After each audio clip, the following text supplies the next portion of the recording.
Oi, gente, eu sou o Renner, eu trabalho na Mercos e hoje eu tô aqui com o Ian, da Snapcard.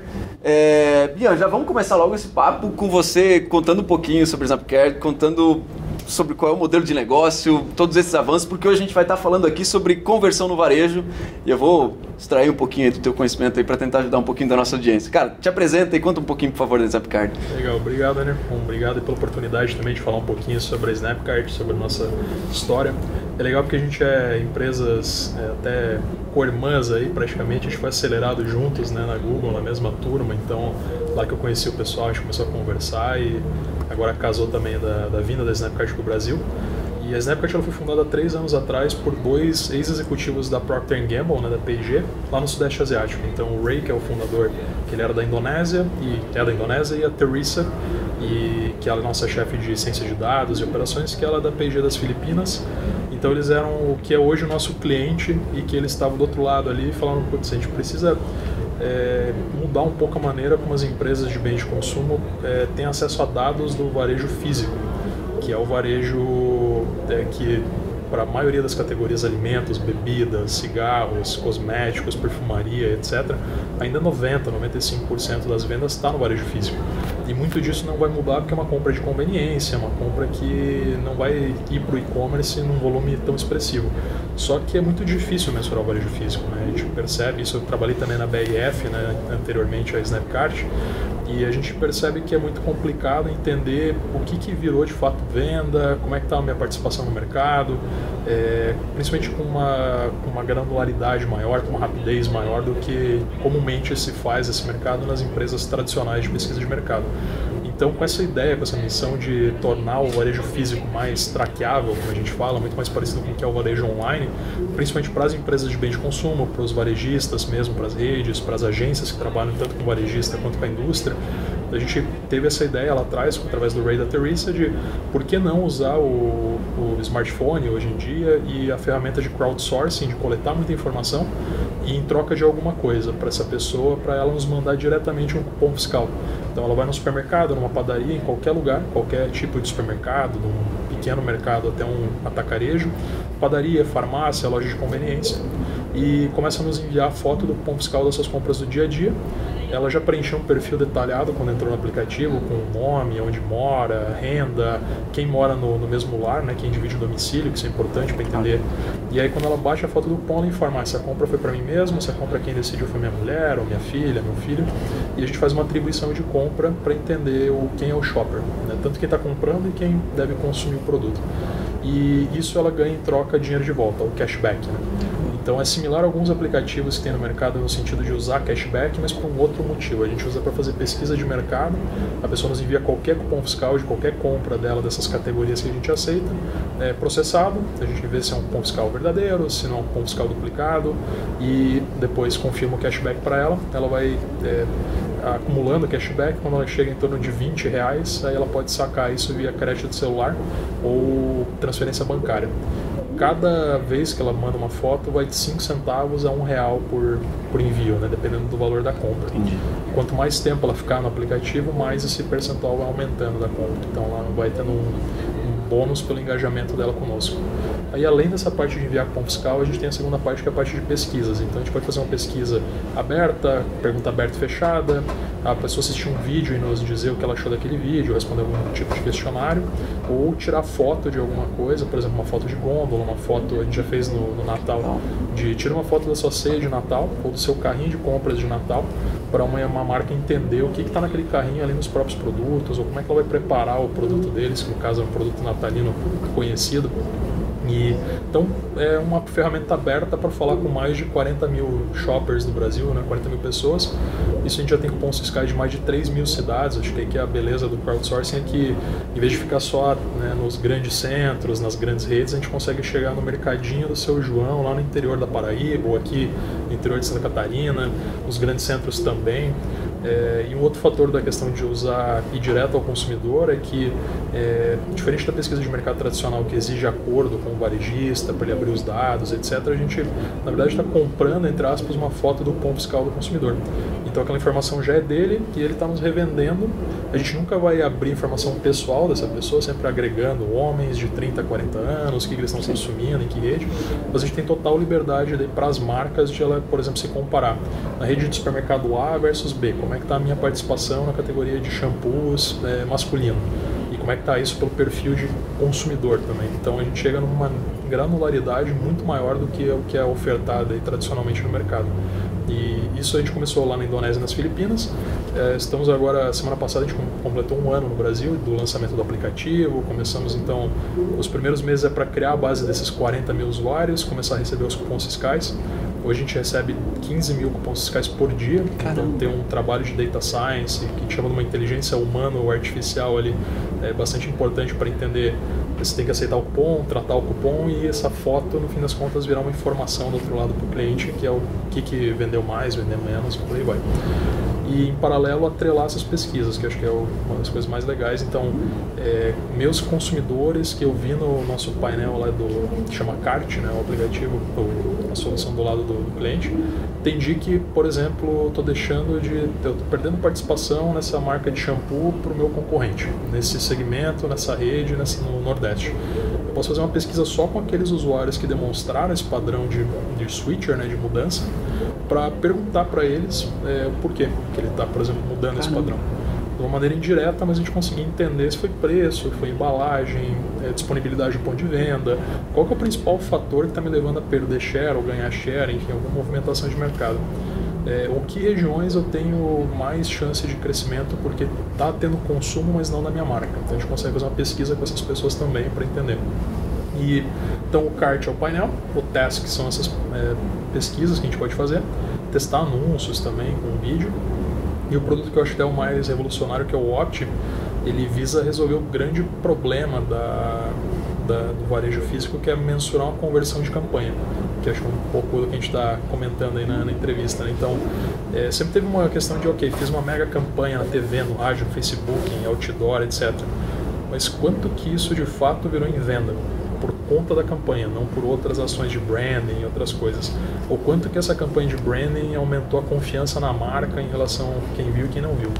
E se isso também refletiu em vendas. Então, a gente junta as duas coisas para entender, por exemplo, vamos separar um grupo de 1000 pessoas do Snapcart que tinha um padrão de consumo e 1000 que tinha um padrão similar. E aí a gente faz uma pesquisa com essas 2.000 pessoas para entender quem foi impactado por uma campanha, por exemplo, a gente está fazendo agora de uma empresa de biscoitos e massas, etc. Eles estão com uma grande promoção e eles queriam entender isso. Então, quem foi impactado por essa promoção, por essa campanha na TV e quem não foi. A gente pergunta isso para as pessoas e está testando também fazer uma atribuição automática em redes sociais, em Facebook e Google, mas ainda está um pouco no piloto isso, para não precisar nem perguntar para a pessoa e já conseguir descobrir. Então, separando o grupo teste e controle, a gente consegue entender, eles iam consumindo dessa forma, o grupo teste que foi impactado pela campanha passou a consumir 5% a mais do que o grupo controle. Então, se foram, vamos dizer, 2 milhões de pessoas impactadas pela campanha, estimado, e nessas a gente aumentou em 5% o consumo, quer dizer que trouxe X milhões a mais em venda para a empresa versus o que custou a campanha e faz um retorno do investimento estimado dessa auditoria da campanha. E tem dado bastante certo, a gente tem alguns cases lá na matriz já na Ásia bem interessantes, inclusive de agências de publicidade que tem até um FII variável, então se ela chegou num lift de vendas de 5%, que era o objetivo, ela ganha o FII dela normal. Se a gente mensurou que ela talvez chegou a 8, a 10, ela ganha um bônus. Se ela chegou a muito menos, também ela tem um desconto porque a campanha não funcionou. Caramba. Então é de certa forma um Google Analytics do varejo tradicional, do varejo físico, sim, que é onde tem 90%, 95% do consumo hoje ainda no... O volume, né? O volume tá ali, né? Acho que Hoje o Snapcard, eu entendi diversas dos benefícios, mas um deles, basicamente, dá para se dizer que você elimina a pesquisa, né? Que hoje é o que a indústria faz, né? Para conseguir identificar quais são os padrões de consumo do seu consumidor. É entrevista, né? Sim. Ver o que o cara está comprando e fazer entrevista. Eu não sou nenhum especialista no assunto, mas basicamente é isso, né? Tem algumas empresas já mais tradicionais nesse segmento que fazem isso há muito tempo, né? E elas que a gente vem de maneira... É nesse segmento que a gente está criando algumas disrupções no modelo de fazer, né? Exato. Para ser mais rápido, para ser mais granular, também mais barato, porque muitas vezes somente as grandes empresas conseguem comprar uma pesquisa que é feita de uma maneira mais à moda antiga. Sim. E isso a gente vê que tá errado, porque o mercado hoje tem muitas marcas menores de nicho e que elas precisam crescer, elas querem crescer, mas elas precisam de mais conhecimento do consumidor. Então até a palestra que a gente teve hoje aqui no evento foi sobre como se tornar empresa que a gente provoca as empresas de bens de consumo, não se veja mais como uma empresa que faz shampoo ou faz tal produto para tal segmento, se veja como uma empresa com os melhores dados e o melhor conhecimento daquele segmento, daquele consumidor seu, daqueles nichos que você atua. Para daí pensar se vai ser um produto com um modelo de assinatura, uma distribuição online ou uma distribuição realmente mais tradicional, e isso ser mais integrado, né? Porque hoje a gente vê que a única vantagem competitiva duradoura é de fato o quanto você conhece esses consumidores, para conseguir antever as coisas, conseguir antever é o ideal, mas pelo menos entender o que está acontecendo, né? Já é acompanhar as mudanças de padrão de consumo, de estilo de vida e começar a ver como isso se reflete no roadmap de produtos, na distribuição, nos canais de venda, na comunicação, né? Tudo isso é importante. Hoje não é só mais colocar lá a atriz famosa na TV que vai gerar vendas. E também para as empresas menores, ela não vai poder colocar a atriz famosa na TV talvez, mas ela consegue ser mais cirúrgica e mega efetiva para começar a criar uma grande audiência e ter uma grande venda depois como consequência. Então a gente também quer essa questão de dar mais acessível, né, esse tipo de pesquisa e muito mais consumido pela indústria e usado de fato para tomar decisões com base em dados, né? O nosso lema é But First Data, né? Então, primeiro de tudo, vamos ter dados, vamos tomar decisões data-driven, porque eu vindo do segmento, acho que os founders da Snapcart também, a gente vê quantas decisões, mesmo em empresas muito grandes, são tomadas com pouco acesso ou pouca consideração de dados, ou com dados muito pobres, que acabam enviesando uma análise, que não dá para tirar uma conclusão tão legal dali, e que daqui a pouco uma grande tendência foi perdida, ou uma aposta muito grande numa tendência estava errada, porque não sentiu o entendimento do consumidor adequado. Você democratiza a tecnologia, né? No final das contas, você consegue criar ramificações que extrapolam qualquer limite de uma pesquisa que é feita por um instituto, que por mais renomado que seja, ele é extremamente limitado. Sim. E quando você potencializa isso ao tamanho da base de celulares que existem no mundo, sim, tua pesquisa ganha uma granularidade com o mesmo tamanho, óbvio, né? Claro, tu não vai ter todo o share de celulares, mas, né, conseguindo abocanhar um percentual desse mercado, cara, você cria uma base de dados e uma riqueza de informação dos consumidores, dos shoppers, né? Que pesquisa alguma conseguirá te entregar, né? Ou se vai conseguir te entregar, ela vai ter um espaço muito longo para que daí te entregue uma informação que, se bobear, já mudou quando tu estiver recebendo ela, porque, poxa, o consumo já é extremamente dinâmico, todo dinâmico o consumo também é, né?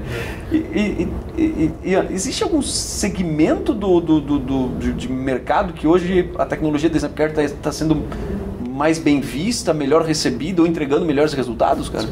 Nosso foco inicial até agora, nesse primeiro ano de operação no Brasil, é realmente bens de consumo que a gente chama de CPG ou FMCG, né? Então, alimentos, bebidas, cigarros, medicamentos, cosméticos, produtos de limpeza, higiene e beleza. Então, tudo que vende num supermercado, numa farmácia, numa loja de conveniência, é mais ou menos o que a gente atua.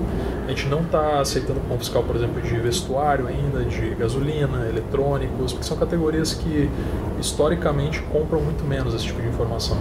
Mas é uma coisa meio ovo e galinha, como custa muito caro e era quase impossível fazer de uma maneira mais tradicional a cobertura da venda nesses mercados. Então talvez é um mercado que só não está acostumado, porque também não tinha muita oferta de informação. Como a gente estava conversando, inclusive, aqui com o pessoal de uma grande indústria de vestuário, que falou, olha, eu preciso muito dessa informação, só que é totalmente capilarizada a minha venda em multimarcas, eu não tenho minhas próprias redes, ou grandes redes vendendo a minha marca. Se vocês conseguirem cobrir esse canal, com certeza a gente tem interesse em ter informação, porque a gente tem uma informação muito pobre. Isso mesmo uma grande indústria, imagina uma indústria média, vamos dizer, de vestuário.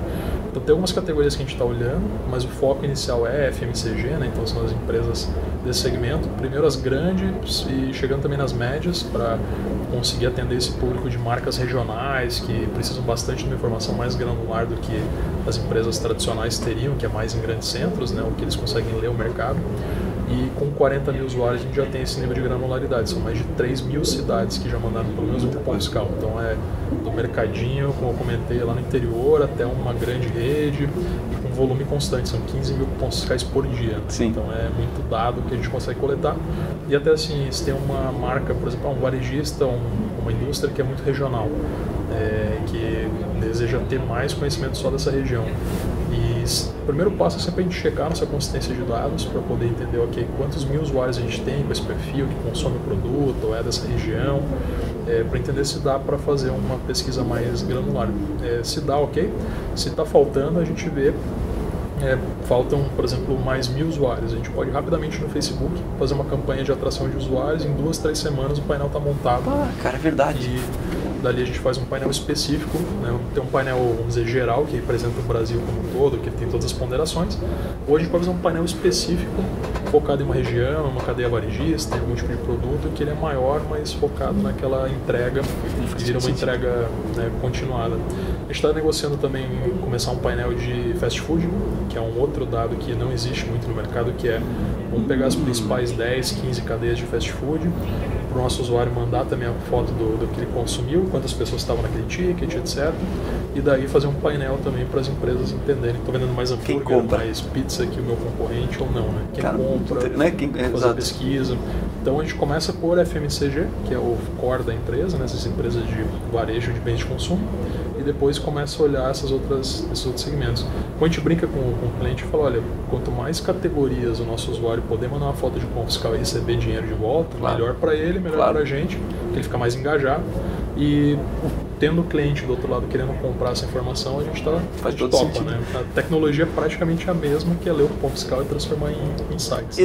Na verdade, assim, a riqueza do dado é tamanha que a pergunta que eu vou te fazer é até óbvia, mas eu gostaria até de ouvir de vocês. Assim, dá para fazer muita coisa com informação desse tipo, né? Dá para você mudar uma embalagem, dá para você fazer uma propaganda diferenciada, dá para que você faça um marketing digital direcionado para aquela persona, com aquele perfil, com aquela classe, morando naquele lugar, gostando disso. Ou seja, tu consegue fazer, por exemplo, se ela gosta de vermelho, tu pode colocar um carro vermelho, tu consegue ter um nível de riqueza absurdo.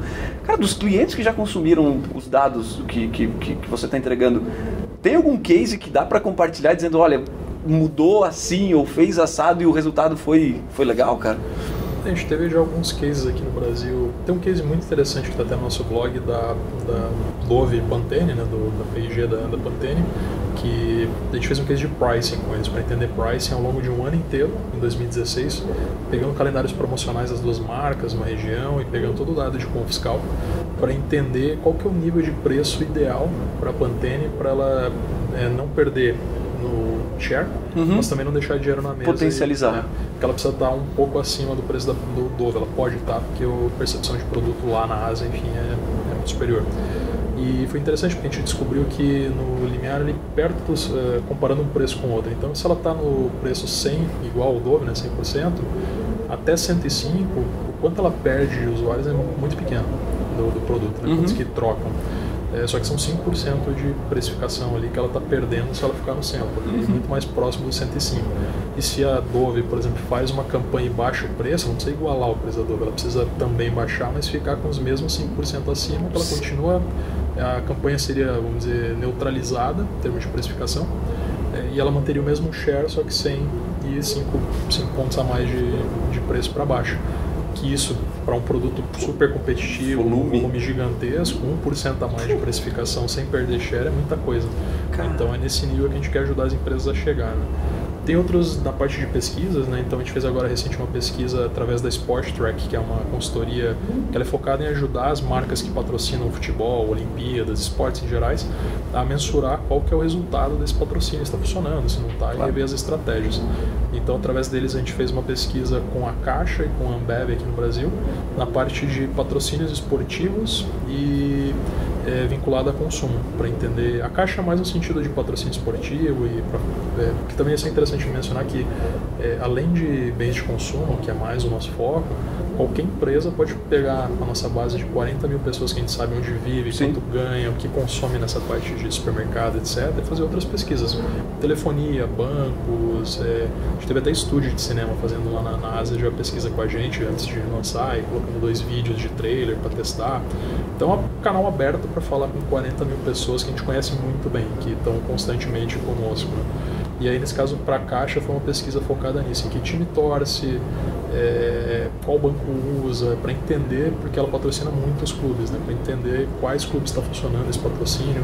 Se um clube que, por exemplo, a pessoa torce para o São Paulo, que não tem o patrocínio da Caixa, e ela vê um outro clube que tem o patrocínio, ou um usuário de um outro clube, será que ele usa mais os serviços da Caixa por conta disso? Tem uma vinculação direta ou não? Então a gente tem que ajudar nesse varejo bancário a dar esse ROI muito do patrocínio. Na verdade, tu explora a tua base da melhor forma possível, né? Remunerando dentro do jogo, né? Sim. Cara, muito interessante. E a Ambev também a gente começou a ter uns insights interessantes, até foi antes da Copa, também tá no nosso blog, esse que a gente perguntou não só sobre o time do coração, mas também qual que era o otimismo ou pessimismo com a seleção na Copa. Achava que ia ganhar, ou que não ia ganhar, enfim. E a gente viu no mesmo estado, o torcedor mais otimista era o do Bahia, do Brasil, das torcidas principais. Sim. O pesquisador era o que mais acreditava no Hexa. E o torcedor do Vitória era o mais pessimista. Oh, meu da Deus. mesma cidade, né? Então, pra você ver como mudam os comportamentos, né? E aí até o Rafael Plastina da Sport Track, que é esse nosso parceiro, ele comentou que ele é torcedor do Vitória, né? Ele é baiano, ele falou, conhecendo eu sei, porque o Vitória sempre é muito sofrido, é muito difícil, então acho que o torcedor do Vitória já é meio assim com o futebol e também... Tá enraizado nele isso. Transparece para a seleção. E ali a gente pesquisou também sobre que marcas vêm, qual a marca que vem na mente sobre Copa, sobre Olimpíadas, sobre seleção, e para entender a lembrança de marcas. Às vezes tem marcas que nem patrocinam mais a seleção, mas que ainda estão na cabeça das pessoas, tem marcas que hoje patrocinam e que não está muito bem comunicado, então isso ajuda também as marcas a entenderem a efetividade dos patrocínios esportivos. E vinculado ao consumo, no caso da Ambev, para a gente entender que marcas de cerveja a torcida consome, ela não consome. Sim. Então foi um case bem interessante assim, para entender o perfil de não só o time, sentimento com a seleção, vinculado a consumo. No caso a amarração, né?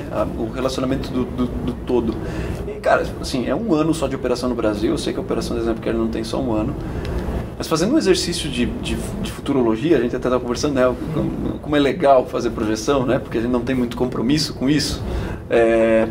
Mas é muito bom ouvir de quem está nesse meio, de quem respira isso, de quem entrega valor relacionado a isso. Onde é que a gente vai estar em 5 anos, cara? Tipo, eu não falo nem da ambição da Snapcare, mas tipo, o mercado como um todo, na tua concepção, está indo para onde nessa ideia de melhorar a conversão, captura de dados, enfim, enriquecimento de dados? Tipo, o que você vê? Isso até trazendo um recado aí na minha palestra, uma provocação que a gente faz no mercado de uma maneira positiva e propositiva, né, por a empresa ter nascido dentro da indústria, vindo da indústria, a ideia. Então, o que a gente fala é que as empresas, hoje as empresas mais valiosas do mundo são todas de tecnologia.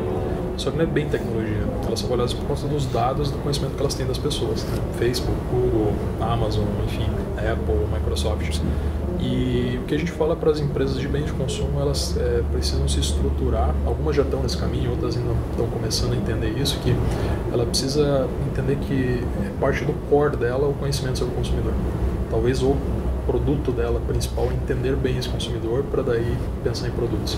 E isso tem a ver com dados, isso tem a ver em ter o melhor dataset que vai passar por um parceiro como a Snapcart, como empresas mais tradicionais de pesquisa de mercado, usar muito mais os dados que se tem na própria empresa, por exemplo, começar a minerar o que está sendo ligações de Fale Conosco, CRM, dados de redes sociais, comentários, só que o volume de dados é muito grande, então elas precisam realmente ter áreas de data science, né, de ciência de dados, para unir o pessoal mais como eu era das antigas da inteligência de mercado, que lidava com Excel, com PowerPoint, ou coisa mais básica, com o pessoal que vem hoje cientista de dados mesmo, que é mais algoritmos e modelos e redes neurais, machine learning, começar a juntar esses dois mundos para realmente ter uma capacidade de entendimento do mercado, com muito dado sendo coletado, tratado rápido e que vire informação, que vire decisão, na verdade, né? Sim.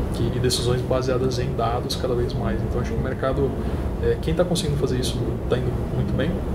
Inclusive isso está cada vez mais acessível para ser feito, não é mais só uma coisa de grandes empresas, não é para se assustar porque a empresa está chegando ainda no mercado, ela já tem que nascer um pouco dessa forma. E as grandes também se atentar para isso, porque senão elas acabam perdendo. Hoje é muito mais fácil você tirar a fortaleza de uma grande marca, com pequenas marcas de nicho, com modelos de negócio um pouco diferentes, de comercialização, e quando a grandona se deu conta, ela já perdeu 10% aqui, 5% aqui, 5% aqui, e não é uma guerra de grandes versus grandes, só agora tem os pequenos também mordendo de todo lado. Então os dois lados têm que ficar atento e ter dados, e é possível ter dados. Para o pequeno também não é um sonho mais, você fala, putz, eu queria fazer uma pesquisa, eu queria ter um painel contínuo para entender como é que está no share, mesmo que seja pequeno, ainda que seja uma região só, mas já nascer com essa preocupação de ter dados para tomar decisões. Acho que isso é o futuro do mercado de bem de consumo. E unir também, uma coisa que a gente colocou ali, unir pesquisa com execução, para ser meio contínuo o processo. Entendi o consumidor, tomei ações, metrificar essas ações no varejo físico, inclusive, né, que é o que a gente tenta bota para rodar. E já vira feedback aqui, vamos ver se melhorou ou não o meu share e ficar nesse ciclo o tempo contínuo. Todo. Né? É isso. Com plataformas integradas, com dados. A gente muitas vezes vende hoje não um relatório em PowerPoint, uma coisa assim. A gente vende um dataset específico que vai ser plugado dentro de um BI, uma coisa que a empresa já existe, que ela tem uma equipe para trabalhar, porque ele é um pedaço da informação, com mais isso e aquilo, dados internos, externos, que aí eles vão chegar na informação 2.0 ali que eles precisam. E a gente está super a favor disso, a gente ajuda, inclusive, as empresas a se estruturar para dar conta de lidar com tantos dados, porque senão não adianta também vender dados, comprar da gente, de outros caras aí do mercado e falar, putz, mas eu não estou usando. O que eu faço com isso agora, né?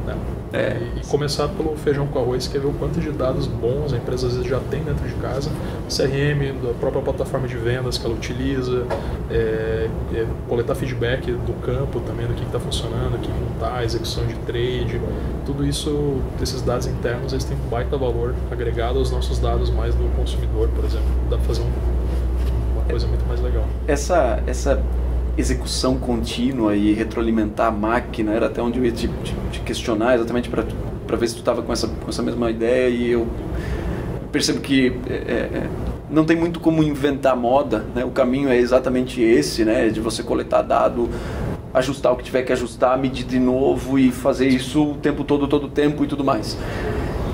O que acontece aí, até a última pergunta que eu tenho para te fazer, para a gente já chegar no final do nosso papo, é que beleza, a gente conseguiu plantar a sementinha na cabeça da nossa audiência, o pessoal já entendeu que é legal, não é caro, é democrático, pode começar a usar grande, pequena, independente. Cara, por que não começa? Qual é a barreira hoje? É falta de conhecimento? Tipo, o que está acontecendo? Porque assim, muita gente que talvez esteja ouvindo a gente agora, assim como eu não tinha ideia que existia um serviço como o Snapcard. Na minha cabeça, isso era sempre entregue por um instituto de pesquisa. E aí quando tu, cara, democratiza desse jeito, tu quebra todas as barreiras que até então existiam em relação a investimento altíssimo para tu contratar, por exemplo, o Nielsen da vida, né? Cara, o que está faltando para esse negócio de fato entrar no dia a dia do empresário, do diretor comercial, do diretor de marketing, na tua ideia, para a gente encerrar esse papo já? Eu acho que é uma mudança cultural um pouco nas empresas, inclusive nas grandes, que muitas vezes compram até uma Nielsen, etc. Eu vi isso com um gestor, inclusive, com quem a gente está conversando, numa das grandes, que ele falou, olha, eu tenho 5 informações, eu uso 2. Então, ou a informação é ruim, ou a gente está com um problema aqui interno de usar, de fato, essa informação e tomar decisões.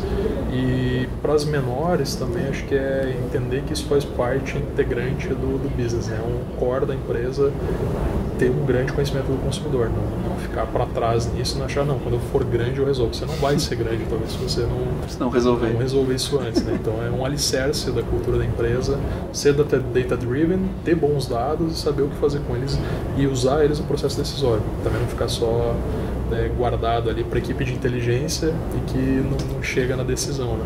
E aí tem uma questão de mudança das lideranças compreenderem isso, da cultura da empresa ser data-driven, se tomar menos decisões em opiniões e mais decisões em dados ou hipóteses que vai fazer uma pesquisa curta, valida, não valida, testa, vê o resultado. Então, e antes era um pouco difícil ter essas ferramentas mesmo. Então, um mercado que vinha com um mindset de que isso é uma coisa de grandes empresas ou que hoje não dá. Agora, a Snapchat e outras, tem várias outras empresas com outras soluções, coisas um pouquinho diferentes, elas começam a mostrar que é possível ter parceiros para fazer esse tipo de mensuração rápida, de testes curtos, né? Então muito mais parecido com o que é o varejo online, né? E testar, e testando e criando uma cultura mais always beta, né? Então nunca está pronto, Sim. nunca resolvi, lancei o produto, agora vai ser um sucesso por 10 anos. Pode ser que seja por 6 meses, daqui a pouco Sim. tem uma coisinha na embalagem, tem uma coisinha na distribuição que tem que ser alterada. É cada vez mais frequente a necessidade de ajustes, né? Então é se acostumar com esse novo mundo mesmo, com essa cultura. Vai ter 10 concorrentes sendo criados hoje aqui que vão testar, 2 vão dar certo, 3 vão dar meio certo, um vai dar muito certo, os outros vão dar errado. Sim.